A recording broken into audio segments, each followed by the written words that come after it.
going on, Jerome's? So, you know how, we've been saying the last couple weeks, oh, beautiful Monday, birds are chirping and stuff, blah, blah, blah. But you know how the last two games we've been saying that this is the Alamo? Like, this is Midway. This is Thermopylae. Well, I read a book, and I found out how those three battles ended. Yeah. Because the Vikings fallen to 4-7, lost 5 out of the last 6. It's just frustrating. It's frustrating, man, because, on paper, on purpose, this team should be revved up, ready to go. And we talked about how all McCarthy has to do is keep the Ferrari on the road. All right. And, McCarthy certainly is a talking point, certainly getting a lot of blame. Some of it deservedly so. Some of it, I don't know. Does J.J. McCarthy play defense? Is J.J. McCarthy not taking the ball away on defense? Is he racking up all those almost sacks on defense? Yeah. Special teams wise too, but this is quickly becoming a season of woulda, coulda, shoulda.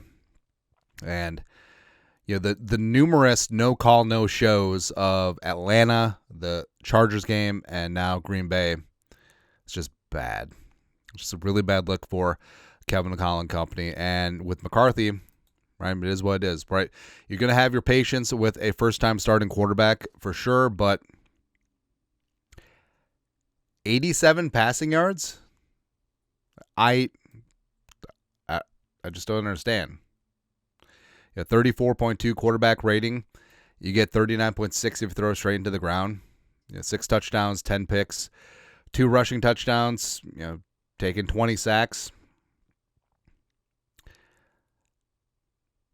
It's tough, man. It's tough because, hey, Kwesi, Kevin McConnell, I don't think they're 100% safe. I think it's a non-zero chance, but, it's going to take time. And we stressed that many times before, but at a certain point, you got to start consistently showing something. I know we don't take time to develop quarterbacks now, but quarterbacks who develop, that at least they consistently show something. We'll always have the fourth quarter against the Bears. We'll have the Lions game, sure, but the rest of it, what's up, right? And, Shedeur Sanders in his first start, looking good. Jackson Dart had sparks in his first start. Cam Ward has fought the good fight all season, right? And JJ, there's been highs, but there's been a lot of lows, right? And I don't know if this is something that you can fix in season. This may be a multiple off-season project. And by the way, Kevin McConnell, for the love of Christ, make him play preseason. Not that I have strong thoughts on the issue. Yeah. Also, something I got strong thoughts on. Annual November food shelf fundraiser going on right. Meow. All Venmos, Cash App, Super Chats on the live stream. In November, go towards Twin Cities food shelves and local families in needs. $3K goal for the month. We're currently at $23.79. Feeling fine. Donation links are in the video description below. Also, if you want to donate directly to our friends over at Every Meal, email producer Allie, include you in the count. It's Thanksgiving week. It's a great month to pay it forward, and feel good during this holiday season. How's this team essentially eliminated before Thanksgiving? Yeah. Also, Black Friday sale. Producer Allie will stab me if we don't say it. 15% off everything using promo code JINGLE through the 26th, purpleftw.net. Yeah. And I know that the weight of the world is on J.J. McCarthy's shoulders right now. The fan base is at fever pitch. And even us, like, we've been some of the... Oh, so first off, so we're getting a lot of comments right now. It's just like, oh, you're the one who supported J.J. McCarthy. You were the one who hyped him up. MFer, I hyped up Kellen Mond. So... your booze mean nothing to me. I've seen what makes you people cheer. That's all, man. And I'll believe in the next guy, and I'll believe in the next guy. You know what? Because I'm going to be right one time. That's right. McCarthy talking about the whole process thing, yada, yada, yada, yada, yada.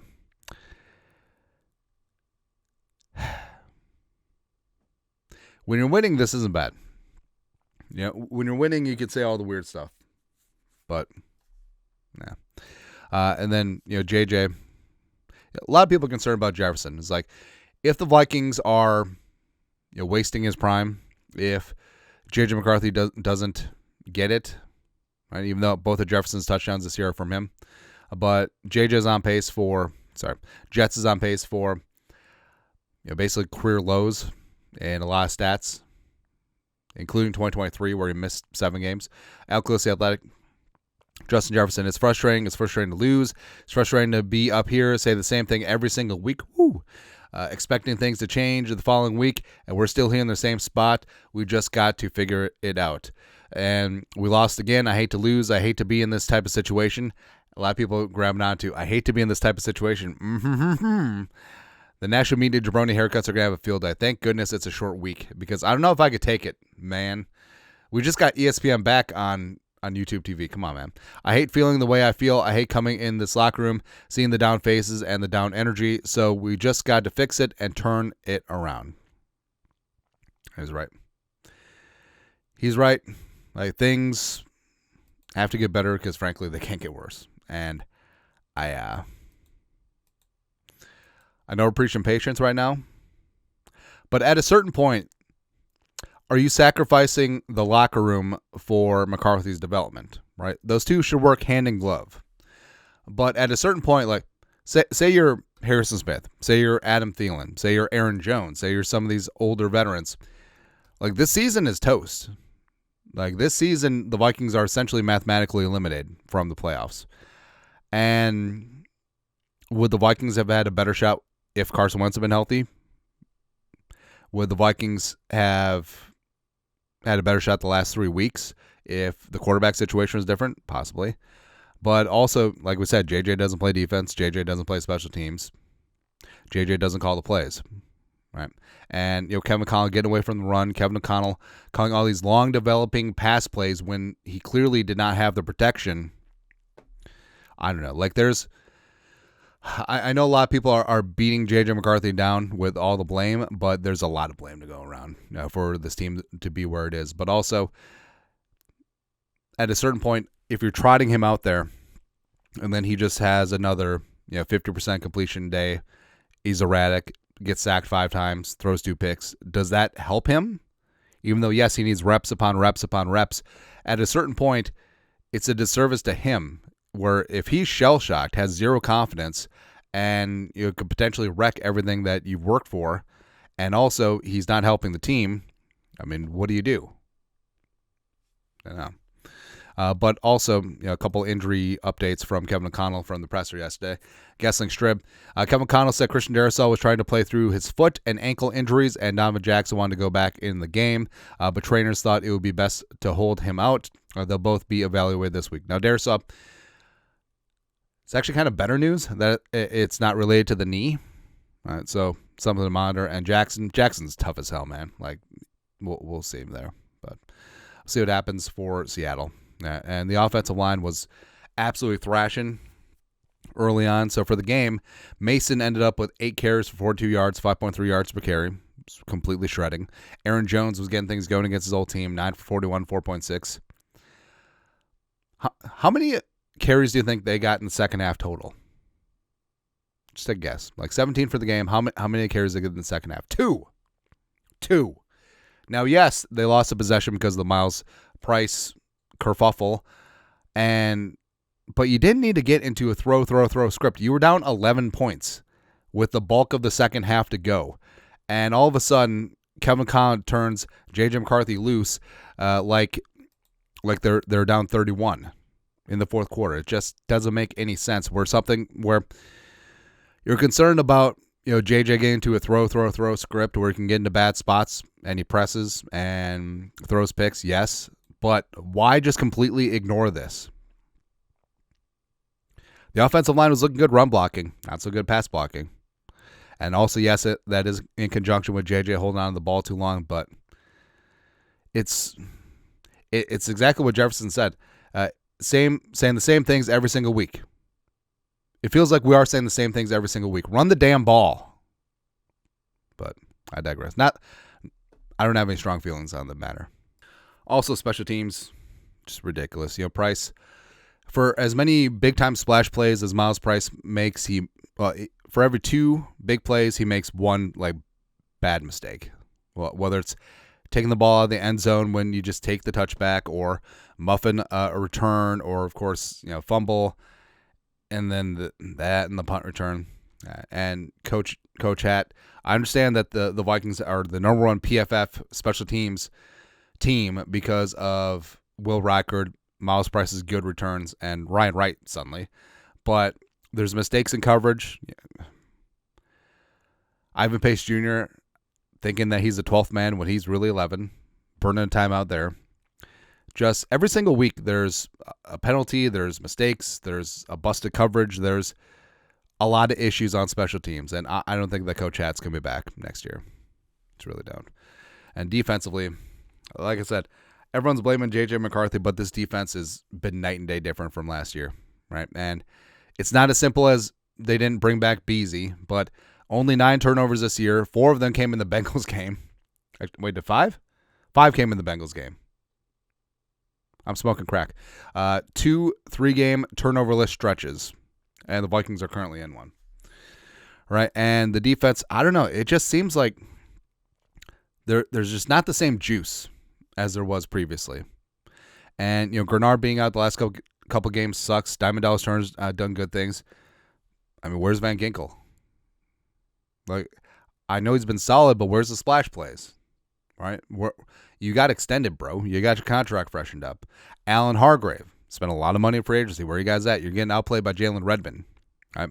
Respect to J-Red. And, Cashman, Wilson playing their balls off too, but it's just not the same. Right?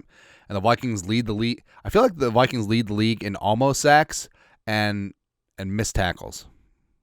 It's a bad combo. Right? And just the inability to take the ball away. And also, it doesn't help that McCarthy's giving the ball away. Just no bueno. 11 turnovers in 6 games. That doesn't seem good. All right. And the quarterback spot, I know that the talking point this week is going to be play the bro show, see what you got. I'll say this. Like, if Wentz was healthy, I think that Wentz would be in. All right. But as we said, I still believe in J.J. McCarthy, but the parallels you can't ignore. And if you can't laugh at yourself, you got to be able, you're just going to cry. So a highly drafted project. You got no pants to Trey Lance, a pride of Marshall, Minnesota, and Jonathan James McCarthy. The veteran who literally died on the field, Jimmy G. Because remember, Purdy was quarterback 3 when that season started. You got Garoppolo, and then Carson Wentz. And then last drafted / undrafted savior, you got Brock Purdy and Maximus Brosmer. Right? And what's Brosmer's hallmark? Get rid of the ball fast and accurately. Distribute the football. That's what he does. That's his skill set. Now, is Brosmer the cure-all? No. I mean, does Brosmer play defense? Does he play special teams, etc.? But everything that McCarthy needs to work on, getting rid of the ball quick and accurately, that's what Brosmer does. Now, Brosmer has taken 0 first-team reps outside like that kneel down against the Browns? Yeah. So it could be a spot where, he's a rookie quarterback, deer in headlights, and he poops himself, right? Or he could look kind of good dealing. And conspiracy theory-wise, when Kevin O'Connell was trying to set McCarthy up for success, Carson Wentz is out there dying on the field. One of the reasons why we theorized that they didn't play Brosmer is like, what if Brosmer plays well and then we have a full-on quarterback controversy? Even though that might have been the best thing for the team, but I don't know. Like we said, just benching doesn't mean forever, and maybe McCarthy needs to catch his breath a little bit. Like maybe Kevin O'Connell will come up on his press conference today and be like, well, J.J. McCarthy is having routine soreness on his finger or something. I don't know. And the table is set. Probably not. But I don't know, man. As we said, he needs reps, but sometimes maybe just getting the piss beaten out of him is not good. It's no good. Don't know, man. Right now, the Vikings schedule. So the rotation-wise, the Vikings are slated to play the AFC East as well as the NFC South. So there you go. So the Vikings have their division games, and at home, you got the Falcons, you got the Panthers, you got the Bills, you got the Miami Dolphins, and then you're on the road at New England. Ooh, Drake May matchup. At New Orleans, screw them. Yeah. At the Jets, the dumbest rivalry in sports history. At the Bucs right now, and the Vikings are currently last in the NFC North. We don't talk about that. But also, as things stand right now, the Vikings will be hosting the Giants in terms of the first, second, third, fourth schedule rotation. They will be at Arizona and then hosting the Titans. The Vikings have the extra home game this year. Also, so the Saints are going to be playing in France, and so the Vikings could lose one of the road games to a neutral site game in France, but who really knows at this point? But yeah. Also, this is always the weird thing too. The difference between a first and a fourth place schedule is 3 games. It used to be 2, but people make a big deal out of it. It's really more about the divisional rotation. Like if you play a division or 2 that's down, I mean that can certainly fluff up your resume quite a bit. But yeah. And Sunday, going up Seattle because the Vikings always play in Seattle. Taking on the Seattle Seahawks, that legitimate defense, and of course slinging Sam Darnold, aka Seattle's quarterback, which I don't know. It would be such a amazing thing for 9 to step up. Actually, maybe the alter ego was a little bit premature. Maybe instead of 9, could we just call him Jonathan? Hey, sorry, John, I don't remember. I don't know. But, of course, the discourse and the narratives are going to be wild this week. Frankly, I'm very happy that it's a holiday because maybe they'll tamp down on some of it. Y'all getting some tryptophan. Although, so we have a controversy this year. We're not making a turkey this year. We're making a lasagna and a ham. But now I'm having some regret. It's like maybe we should make a turkey because everyone makes a turkey, but I don't know. Anyways, keep it here. Try to keep your head up. Whoa. But, obviously we're not going to be all negative Nancy on things, but sometimes it is what it is, right? So we'll see what happens. Anyways, that's it. Vikings news up for this beautiful, glorious Monday. You guys are the best. You know what to do. Skol, production value.